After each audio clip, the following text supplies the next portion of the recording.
there have been allegations that some members of Congress nakatanggap ng envelope, nakatanggap ng maleta, ito'y naibigay kung hindi sa opisina, sa townhouse. Binuksan ni Quezon City Representative Bong Sontay ang isyu ng mali-maletang pera na umay pinangsuhol sa ilang mga kongresista. Batay raw ito sa notarized affidavit ng 18 ex-Marines, mga dating empleyado ni resigned Congressman Zaldico na umaktong taga-deliver ng mali-maletang pera para bayaran ng ilang matataas na opisyal ng gobyerno. Pero nang sinubukan ni Sontay na ungkatin pang lalo ang expose, ito ang nangyari.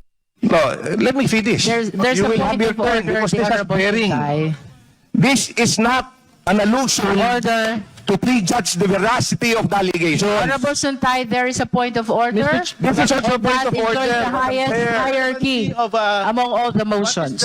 Madam Chair, this is very relevant because we are Please, Honorable Sontay, please wait until he finishes with his point of order. Hindi na nakapagpaliwanag si Congressman Sontay matapos mistulang patayan ng mikropono. Para sa isang kongresista, tila may mali siya at laban pa sa kamera ang mga pahayag ni Sontay.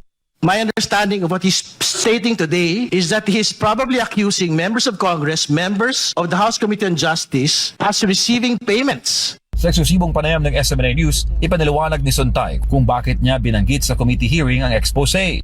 Well, alam mo, napaka-importante na if we want to have an impartial hearing, then dapat pati yung mga miyembro na uupo doon na magde-decide kung boboto tungkol sa impeachment ni VP Sara, magiging impartial rin. Giit ng congressman, hindi lang ang dating Marines ang nagsangkot sa mga kongresista sa umunoy suhulan. Katunayan, giit ni Sontay na mismong sina Votas Representative Toby Tiangco ang nagsabi na may nangyari umunong suhulan noon nang i-impeach ng Kamara si VP Sara Duterte. Nilinaw din ito ang tunay niyang motibo sa pagtalakay sa maleta expose.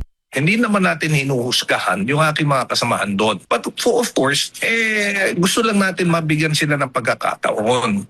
That if they feel that they have been compromised or they might be compromised, mag-inhibit na sila or mag-recluse na sila. Itong nangyari pong sagutan ninyo with Congressman Ridon, ito po yung malaking patunay na yung issue sa maleta, issue sa sobre, ay nakararating po dyan sa House of Representatives. Hindi po nila maididinay na wala silang kaalaman dahil kayo po mismo nag-brought up at ganun po nangyari, naging sagutan, sir. At last, sir, ano po mensahe ninyo sa taong bayan, sa masang Pilipinong sumusubaybay sa mga issue ngayon? Alam mo, MJ, kaya nga nagugulat ako ba't masyado silang affected. It's the risk kung hindi totoo yung mga paratang, then they should not be affected. They should not be defensive on that particular point. Kaya yung sa akin lang, sa ating mga kapwa Pilipino, now, if we want to ferret out the truth, then let's work together and hold people accountable.